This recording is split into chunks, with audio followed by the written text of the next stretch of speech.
And then we wanted to also cover some Azure security best practices, as Yasmin talked about earlier. Everything on Microsoft and Dynamics is hosted on Azure, and some of you might also have a big Azure business. So you might have heard in the last few months, there's been a lot of fraud attempts, and a big sensibility campaign has been going on how to protect your Azure environments for you and your clients.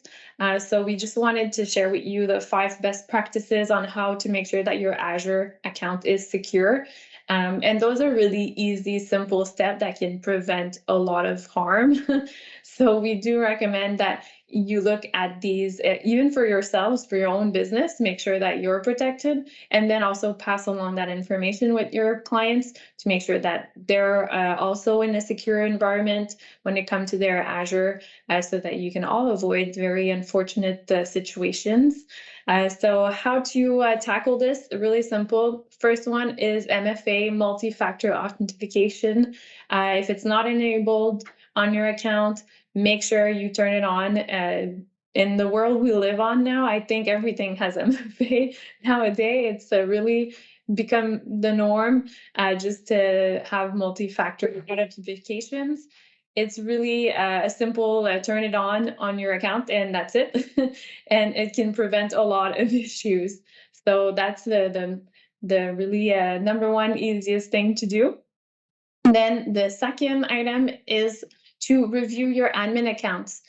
Just make sure you go into your account and validate what's your admin list, like who has access to your tenant, and make sure they're all legitimate. And that could be a recurring action you do. You put it into your calendar, and you just go in there one morning every month and check that all of your admin's account are legit. So very simple trick, but it can save, again, a lot of headache. Then also reviewing your activity log. Again, that could be something that you put into the calendar and just do on a regular basis to monitor all the Azure activities to make sure that they're all what you would expect, that there's nothing out of the ordinary that could alert to some mispractice or fraud. So it's just, again, a best practice to check the logs. And then the fourth one is the cost anomaly alert. So Microsoft is also helping you monitor your account, and they've created a cost anomaly alerts. So you just need to turn on the email notification, make sure that the email that is listed on the account is, the proper place to send those kinds of notifications if something comes up.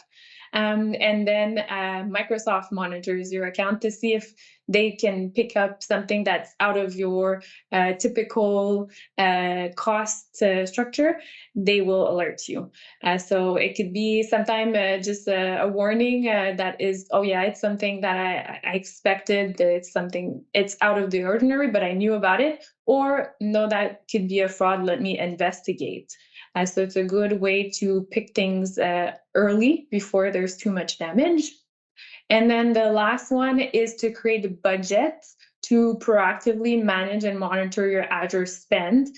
So you can configure the budget alerts. So again, an email notification, and you set some thresholds of what would consistent of your budget. So what would be outside of your budget, and then you'll be alerted regarding that. So those are really the 5 easy steps you can take today, this afternoon, to make sure your Azure account is secured.